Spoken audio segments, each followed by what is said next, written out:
আসসালামু আলাইকুম। আমি আজকে আলোচনা করব কাঁচা ঘাসের গুরুত্ব নিয়ে।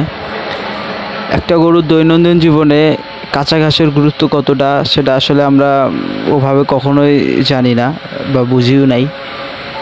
আসলে আমরা সবাই একটা দুইটা পাঁচটা 10টা গরু পালন করি, কিন্তু সঠিক নিয়মে কাঁচা ঘাস কখনোই খাওয়াই না। আসলে কাঁচা ঘাস না থাকলে গরু পালা অসম্ভব। কাঁচা ঘাসেই মূলত মেইন বিষয়। কাঁচা ঘাস না থাকলে সেই খামারি কখনোই খামার টিকিয়ে রাখতে পারবে না। কারণ কাঁচা ঘাসে যে পরিমাণ প্রোটিন আছে এটা আপনি আর অন্য কোথাও অন্য কোনো দানাদার খাদ্যে পাবেন না। আপনার কাঁচা ঘাস যদি আমরা নিয়মিত খাওয়াই, আমাদের দৈনন্দিন যে খাদ্যের যে খরচ এটা কমবে। কাঁচা ঘাসের কারণে আমাদের গরুর রোগ প্রতিরোধ ক্ষমতা বৃদ্ধি পাবে। গরুর প্রজননকালীন সময়ে বাচ্চা দিতে কোনো প্রবলেম হবে না। আমরা যদি সঠিক নিয়মে কাঁচা ঘাস খাওয়াই, বাছুরের কোনো প্রবলেম হবে না। মায়ের পেটে বাছুর অনেক ভালো থাকবে।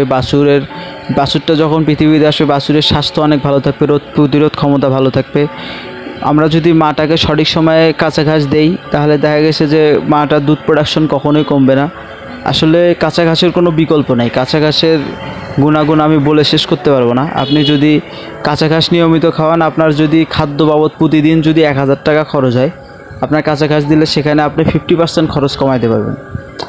আপনার কাঁচা ঘাসের মধ্যে সব ধরনের পুষ্টি বিদ্যমান। আপনি দানাদার খাদ্য যখন কমাই দিবেন, আপনার গরুর ফ্যাটেনিং হবে, আপনার গরুর দুধ প্রোডাকশন ভালো হবে, আপনার গরু এক কথায় প্রজনন ক্ষমতা হ্রাস পাবে না। আপনার গরুর এক কথায় যৌবনকাল ফিরে আসবে। আপনার গরুটা যখন সঠিক সময় গাভীন হওয়ার কথা সঠিক সময়ে গাভ হবে। আপনার গরুকে একবার বীজ দিলে বীজ কনসেপ্ট করবে। রোগ প্রতিরোধ গরুর কখনও কোনো বড় ধরনের রোগে আক্রমণ করতে পারবে না। এগুলো হচ্ছে কাঁচা ঘাসের উপকারিতা। আসলে কাঁচা ঘাস আমরা যে ভুলটা করে থাকি, আমরা সঠিক সময়ে কাঁচা ঘাস খাওয়াই না। আমরা শুধু দানাদার খাদ্যের ওপরে নির্ভর করে থাকি। আসলে এটা আমাদের একটা অনেক বড় একটা ভুল।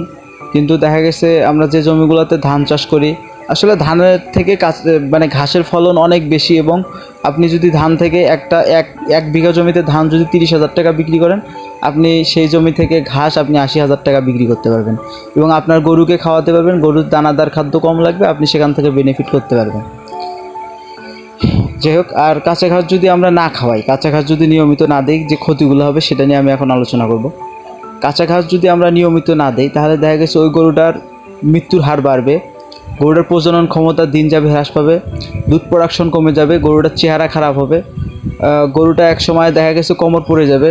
গরুর বাচ্চা দেওয়ার সময় মৃত্যুর হার বাড়বে।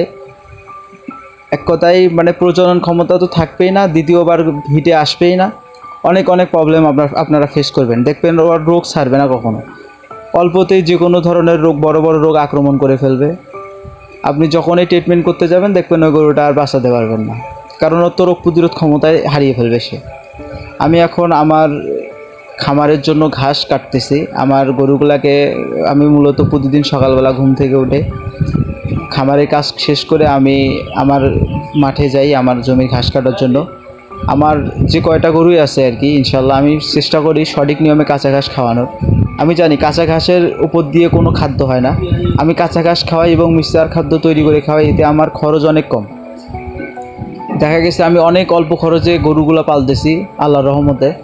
আমার প্রতিদিন যদি আমি 2,000 টাকার দুধ বিক্রি করে থাকি, আমার 1,000-1,200 টাকা আমার খাদ্য বাবদ খরচ হয় এবং বাকি টাকাটা আমার বেনিফিট থাকে এবং বছর শেষে আমার বাছুরটা পুরাটাই লাভ থাকে। আসলে গরুর খামারে অনেক লাভ যদি আপনি নিজ দায়িত্বে সব কিছু করতে পারেন। সব কিছু আপনি যদি নিজে বোঝেন, নিজের একটু যদি অভিজ্ঞতা থাকে, তাহলে আপনি সেখান থেকে ভালো কিছু করতে পারবেন। আপনারা আরেকটা বিষয় মাথায় রাখবেন, কখনোই মানুষের বড় খামার দেখে আফসোস করবেন না বা ভেঙে পড়বেন না। কারণ আমি মনে করি আমি যতটুকু আছি এটাই আলহামদুলিল্লাহ অনেক ভালো আছি। মানুষের 50টা গরু আছে, 100টা গরু আছে, 200টা গরু আছে। ওইটা খামার ভিজিট করে আসলেন, আসার পরে আপনার এই গরু পালার প্রতি যে একটা যে মন মানসিকতা ছিল এটা নষ্ট হয়ে গেছে যে আমার মাত্র 2টা গরু, আমি কি পারবো, আমার কি ওই রকম গরু হবে, একটা মনে করেন যে এই যে হতাশা। আসলে এটা কখনোই নিজের মনের মধ্যে নিয়ে আসবেন না। আপনার যদি 2টা গরু থাকে আপনি ভাববেন এই 2টা থেকে 10টা করা সম্ভব, কিন্তু নিজেকে পরিশ্রম করতে হবে। অক্লান্ত পরিশ্রমের কারণে সব কিছুই সম্ভব। আর সঠিক নিয়মে খাদ্যগুলো দিতে হবে, কোন সময় কোন খাদ্য, কোন সময় কোন মেডিসিন, এই বিষয়গুলো একটু নিজ দায়িত্বে শিখে নেবেন, নিজে চেষ্টা করবেন, ইনশাল্লাহ আপনি সফল হতে পারবেন।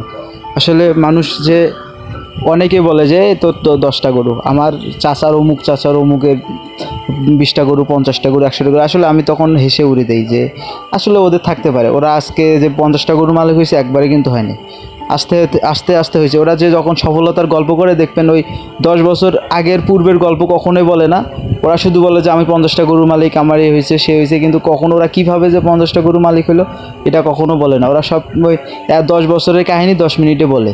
কিন্তু আসলে আমাদের সবসময় খেয়াল রাখতে হবে যে নিজ দায়িত্বে নিজ কাজগুলো করব ইনশাল্লাহ, এবং সঠিক সময় সঠিক খাদ্যগুলো দিব গরুকে। সবথেকে বড় কথা, কাঁচা ঘাসের কোনো বিকল্প নেই, কাঁচা ঘাস গরুকে দিতে হবে। আমার এখন গরুর ঘাস কাটা কমপ্লিট। আমি ঘাসগুলো তোলা শেষ হলে আমি বাসায় যাব, বাসায় গিয়ে আমার গরুগুলোকে ঘাস খাওয়াবো। আসলে আমি প্রতিদিন এই কাজটা নিজে করতে অনেক পছন্দ করি। ঘাস খাওয়াই, ঘাস খাওয়ার পরে মানে ঘাস খায় গরু, তখন আবার দেখতে অনেক ভালো লাগে। মানে ওরা খায় আমি দেখি, আমার অনেক ভালো লাগে যে আসলে যখন নিজে কাজটা করার পর, যখন মানে নিজ হাতে যখন করার পর দেখি যে সব কিছু অনেক সুন্দর লাগে, অনেক ভালো লাগে। আমি এখন এই ঘাসগুলো নিয়ে যাব, নিয়ে যা আমার খামারে প্রতিটা গরুকে একটা একটা করে বোঝা দিব ইনশাল্লাহ। আসলে নিজে কাজ করার মধ্যে যে এতটা শান্তি, এতটা সুখ পাওয়া যায়, এটা মানে ভাবার বাহিরে। সব সময় মানে আমার খুব ভালো লাগে, আমি যে কাজটাই করি আমি মনোযোগ দিয়ে করার চেষ্টা করি। গরুকে খাবার খাওয়া শেষ হলে আমি ফ্রেশ হয়ে ইনশাল্লাহ আমার একটা দোকান আছে, ভেটেরিনারি প্লাস গরুর খাদ্য, সার, কীটনাশক, এই দোকান আছে। আমি মূলত প্রতিদিন সকালে ফজরের নামাজ পড়ে কাজ করি। কাজ করা শেষ হলে গোসল করে খাওয়া দাওয়া করে আমি আমার কর্মসংস্থানে চলে যাই, আমার সেই দোকানে চলে যাই। দোকান আমি মূলত আমার 3টা দোকান, 3টা আমি নিজেই চালাই, কোনো কর্মচারী নাই। ভেটেরিনারি দেওয়ার মূল কারণ হচ্ছে নিজের গরুগুলো ট্রিটমেন্ট করতে পারবো, প্লাস মানুষকে সাজেশন দিতে পারবো, এবং মানুষ যাতে আমার সাজেশন পেয়ে উপকৃত হতে পারে, বিনা সাজেশনের জন্য গরু ভালো করতে পারে, গরু যেন ট্রিটমেন্ট পায়, এই উদ্যোগে আমি মূলত আমার ভেটেরিনারিটা দিছি। এর পাশাপাশি আমার গরুর খাদ্যের দোকান আছে, মানে গরুর যাবতীয় খাদ্য বিক্রি করি ওখানে। তার পাশাপাশি মানে ওই দোকান দুইটার সামনে আবার একটা আমার কীটনাশকের দোকান আছে। আমি প্রায় 800-900 বিঘা জমি রেগুলার ট্রিটমেন্ট দিয়ে আসতেছি। আমার দোকানে যাবতীয় কীটনাশক, মানে একটা কৃষি জমি চাষ করতে যা যা লাগে সব আছে ইনশাল্লাহ। দোয়া করবেন আমার জন্য, আমি যেন ইনশাল্লাহ সব কিছু নিজ হাতে মেনটেন করতে পারি। আমার এই সব কিছু দেখে অনেকেই মনে করে এটা কিভাবে সম্ভব, একাই সব কিছু কীভাবে করে। আসলে আল্লাহ পাক যদি সহায় থাকে সব কিছু করা সম্ভব। যদি নিজের মন মানসিকতা ভালো থাকে তাহলে অনেক কিছু করা সম্ভব। আপনারা যদি সব কিছু মনোযোগ দিয়ে করেন ইনশাল্লাহ আপনারাও একদিন সফল হতে পারবেন, ভালো কিছু করতে পারবেন। কিন্তু ছোট জিনিসকে কখনো তুচ্ছ করা যাবে না। ছোট থেকে মানুষ বড় হয়, এই বিষয়গুলো মাথায় রেখে কাজ করবেন, তাহলে জীবনে বড় হতে পারবেন। কখনো মানুষের জিনিস দেখে লোভ করবেন না, মানুষের অনেক আছে এটা দেখে কখনো নিজেকে ছোট ভাববেন না, তাহলে আপনি নিজের যে ইচ্ছা শক্তি এটা আপনি হারায় ফেলবেন, কখনোই আপনি বড় হতে পারবেন না। আপনার এই একটা চিন্তা ভাবনার কারণে আপনি মনে করেন যে 10 হাত পিছিয়ে পড়ে যাবেন, তখন আপনাকে দিয়ে আর সেই কাজটা করা সম্ভব হবে না। আমি দেখছি এই খামার করতে গেলে অনেক ধৈর্য লাগে, তিল করে একটা খামার বড় হয়।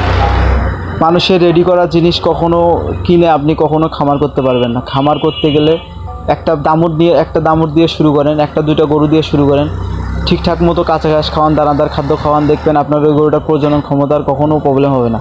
আর যে গরুর প্রজনন ক্ষমতার কোনো প্রবলেম নাই সেই গরু থেকে ভালোভাবে খামার বড় করা সম্ভব। আপনার যদি একটা গাভী প্রতি বছরে বাচ্চা দেয়, আপনার খামার ভরতে কখনো সময় লাগবে না। দেখা গেছে যে একটা গাভী বাচ্চা দিছে, বাচ্চা দেওয়ার পর 1 মাস 1.5 মাসের মধ্যে হিট আসছে, একবার বীজ দিচ্ছেন কনসেপ্ট, তাহলে আপনি ওই গাভী আপনাকে খামার ভরাই দিবে ইনশাল্লাহ। কারণ যে গাভীগুলো বীজের কোনো বীজ আটকে না, বীজ মানে এক কথায় 8 বার 10 বার 5 বার বীজ দেওয়া লাগে, এই গাভীগুলো দিয়ে আপনি কখনোই লাভবান হতে পারবেন না। আপনি যখন নিজ দায়িত্বে নিজ কাজগুলো করবেন, ঠিকঠাক মতো কাঁচা ঘাস দিবেন, দানাদার খাদ্য দিবেন, সঠিক সময় সঠিক ট্রিটমেন্টটা করবেন, বীজ একবার দিলে কনসেপ্ট ইনশাল্লাহ আপনি তখনই খামার করে দ্রুত খামার বড় করতে পারবেন, দ্রুত 8টা 10টা 15টা 20টা গাভী করতে পারবেন। কিন্তু ওই যে যখনই আপনি গাফিলতি করবেন, কোনো কাজ নিজের দায়িত্বে করতে পারবেন না, মানুষের দেখে লোভ করবেন, মানুষের এতগুলো আছে আমার 2টা কেন, এরকম প্রশ্ন মনের মধ্যে জাগাবেন, তখন আপনি পিছিয়ে পড়ে যাবেন, আপনার খামার আর টিকাতে পারবেন না। যাই হোক, আমার ভিডিওগুলো যদি আপনাদের সবার ভালো লেগে থাকে অবশ্যই আমার পাশে থাকবেন, আমার চ্যানেলটা সাবস্ক্রাইব করবেন। ইনশাল্লাহ আমি চেষ্টা করব আপনাদের জন্য ভালো ভালো ভিডিও উপস্থাপন করার। আসলে আমি আমার জীবনের বাস্তব গল্পগুলো তুলে ধরার জন্য এই ভিডিওগুলো করছি। কোনো আমার ভিডিওর মধ্যে কোনো ফ্যাক্ট কিছু আপনারা পাবেন না। জাস্ট আমার জীবনে ঘটে যাওয়া যে কাহিনীগুলো এগুলো নিয়ে আমি চেষ্টা করব ভিডিও দেওয়ার জন্য। আমি কারো বানোয়াট বা কারো কপি করা কোনো কিছু আমি আমার এই চ্যানেলে আমি ছাড়বো না। সব আমার নিজের তৈরি করা জিনিস। ইনশাল্লাহ হতে পারে আমি বড় খামারি না, ছোট খামারি, কিন্তু ইনশাল্লাহ আমারও স্বপ্ন আছে আমি একদিন বিশাল বড় খামার দিব। কিন্তু হবে ইনশাল্লাহ, আমারও হবে, কিন্তু একটু সময় লাগবে। ধীরে ধীরে হোক, কোনো সমস্যা নেই। সবাই ভালো থাকবেন। সবাইকে আসসালামু আলাইকুম ওয়া রাহমাতুল্লাহ।